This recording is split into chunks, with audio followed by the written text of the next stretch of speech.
मुळातच कुठेही त्या देशभरात तीन भाषेची सक्ती केलेली नाहीये. मग महाराष्ट्रात तीन भाषेची सक्ती का? तर मला माहित नाही सरकार काय करेल ते, पण आमचं आंदोलन हे जोपर्यंत ती तिसऱ्या भाषेची सक्ती मागे घेतली जाणार नाही तोपर्यंत आमचं आंदोलन हे चालूच आहे. देशमुखजी, आज पुन्हा एकदा तुम्ही एक नवं ट्विट केलेलं आणि त्याच्याने पुन्हा एकदा नव्या चर्चा सुरू झालेल्या. काय अर्थ घ्यायचं या ट्विटची?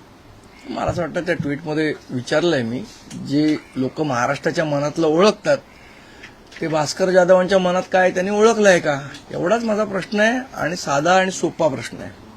राज ठाकरेंनी आवाहन केलं होतं त्रिभाषा हिंदी सक्तीच्या संदर्भात, त्याला प्रतिसाद देऊन काल मुख्यमंत्र्यांनी बैठक बोलावली होती. त्यानंतर शालेय शिक्षण मंत्री दादा भुसे राज ठाकरेंची भेट घेतली. नाही, मला असं वाटतं चर्चा केली तर चांगली गोष्ट आहे, त्या चर्चेचं आम्ही स्वागतच करतो.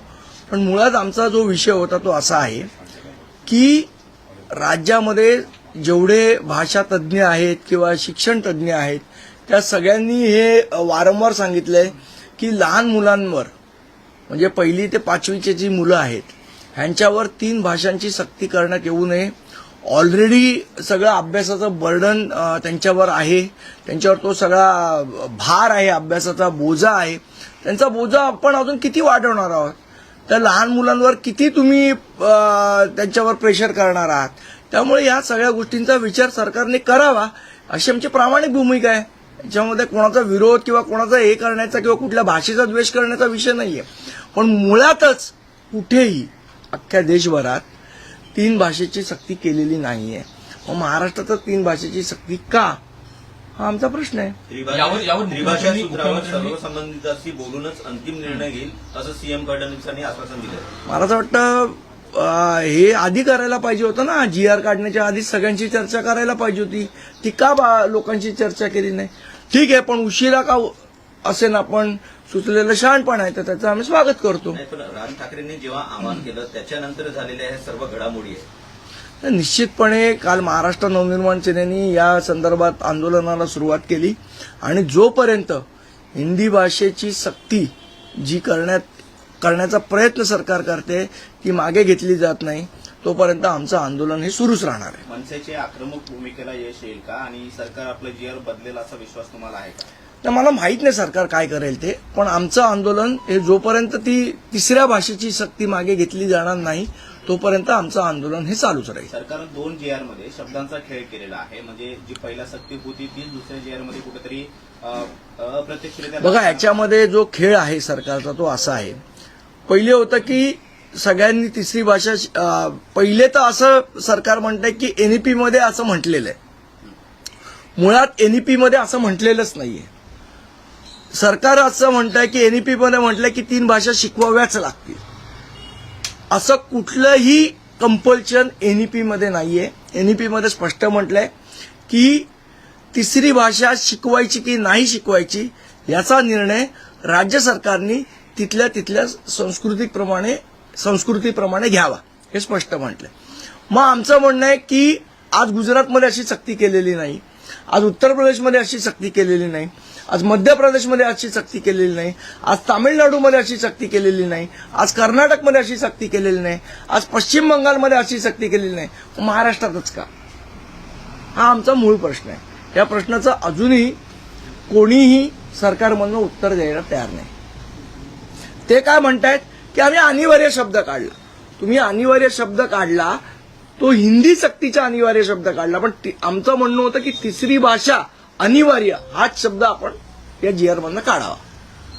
शब्दांचा खेळ होऊ शकतो पुढे चालून जर असं नाही झालं तर? मला माहित नाही. आता ठीक आहे, आता खेळ खेळायचेच आहेत सरकारला तर त्यांनी राजकारणातले खेळ खेळावेत, लहान मुलांच्या आयुष्याची खेळू नये एवढंच आमचं म्हणणं आहे. विद्यार्थ्यांमधील असमानता दूर करण्यासाठी त्रिभाषा सूत्र स्वीकारलं असं आशिष शेलार म्हणतात. कुठली असमानता? इतर राज्यांमधील जी भाषा असेल किंवा काल त्यांनी जी पत्रकार परिषद घेतली त्यामध्ये त्यांनी म्हटलंय की पुणे शिक्षण मंडळ असतील किंवा अन्य माध्यमांच्या शाळांमधील किंवा अन्य राज्यांमधील ज्या शाळा आहेत आणि आपल्या राज्यातील शाळा आहेत कुठेतरी विद्यार्थ्यांमध्ये असमानता येऊ नये म्हणून ही कसले मला एक समजत नाही. याच्यात हिंदी भाषा येऊन कुठली समानता साधली जाणार आहे हे तर आम्हाला समजावं एकदा. आणि हिंदी भाषा न आल्यावर कुठली असमानता येणार आहे की बाबा हिंदी भाषा शिकली तर काय तुम्हाला नोबेल पुरस्कार मिळणार आहे का? तुम्ही आणि आम्ही आपण 5वीपासून शिकलो ना हिंदी भाषा. तुम्ही करताय ना हिंदी चॅनलमध्ये पण कामं. कुठली असमानता आहे?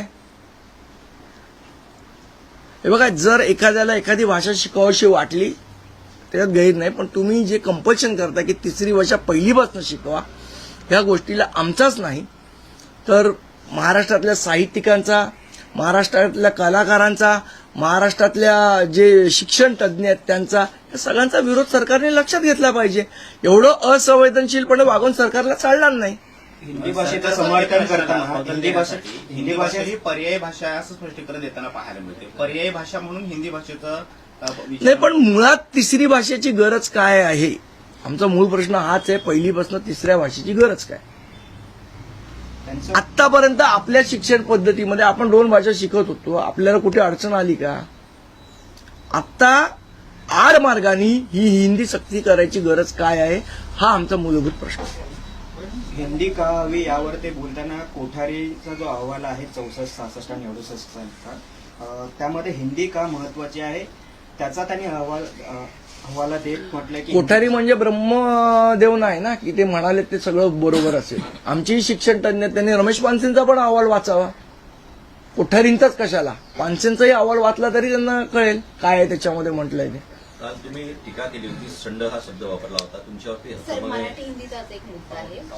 विरोधकांकडून असं सांगितलं जात आहे, आरोप केला जात आहे की ही सवय झाली आहे का मनसेने एक मुद्दा उचलायचा आणि मग सरकारने त्याच्यावरती परत रिप्लाय बॅक करावं. बघा, मुद्दा जेन्युइन असेल तर सरकारला रिप्लाय बॅक करायचंच आहे.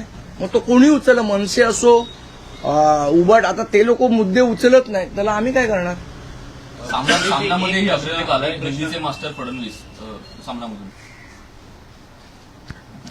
बोलबच्चन लोकांनी, आम्हाला सध्या गरज आहे, मराठी माणसाला गरज आहे रस्त्यावर उतरून आंदोलन करायची. बाकी बोलबच्चन लोकांबद्दल काय बोलणार? संदीपजी, एक प्रश्न विचारावासा वाटतो तो म्हणजे आता हिंदी भाषेचा मुद्दा मनसेनं एकदम आक्रमकपणे लावून धरलेला आहे. मराठीचा जेव्हा मुद्दा येतो किंवा मराठी कलाकारांचा जेव्हा विषय येतो, मराठी कलाकार जेव्हा अडचणीत असतात तेव्हा ते मनसेकडे येतात किंवा मनसे त्यांच्या पाठीमागे उभी राहते. मराठीच्या मुद्द्यासाठी एकही मराठी कलाकार समोरून ठामपणे भूमिका का मांडत नाही? अगदी हातावर मोजण्या इतके 2-3 कलाकार सोडले तर मराठीचे अनेक कलाकार आहेत जे मनसेच्या अनेक कार्यक्रमांमध्ये आम्हाला पाहायला मिळतात, मात्र ते यावरती आपली भूमिका मांडत नाहीये. दुर्दैव आहे महाराष्ट्राचं. आज तुम्ही बघा, कमल हसन असतील किंवा दाक्षिणात्य अभिनेते प्रकाश राजांचं मी परवा हे बघितलं, त्यांचं एक मला असं वाटतं कुठेतरी इंटरव्ह्यू होता या हिंदी चॅनलवर इंटरव्ह्यू होता. तिथे ठामपणे त्यांनी हिंदी सक्ती का नको या विरोधात भूमिका मांडली. दुर्दैवाने आपले मराठी कलाकार, आता परत मी ते वाक्य बोलत नाही कारण त्याच्यावर गदारोळ होईल, पण त्यांनी अभिमानाने वागायला पाहिजे. नाही, काल तुम्ही जो शब्द वापरला होता स्टंड, तर त्याच्या अनुषंगाने तुमच्यावरती हक्कभंग आणण्याच्या तयारीत आमदार लोक आहेत. तुमची प्रतिक्रिया? मला वाटतं काल त्याच्यावर जे बोलायचं ते मी बोललोय, आता मला परत बोलायची गरज नाही.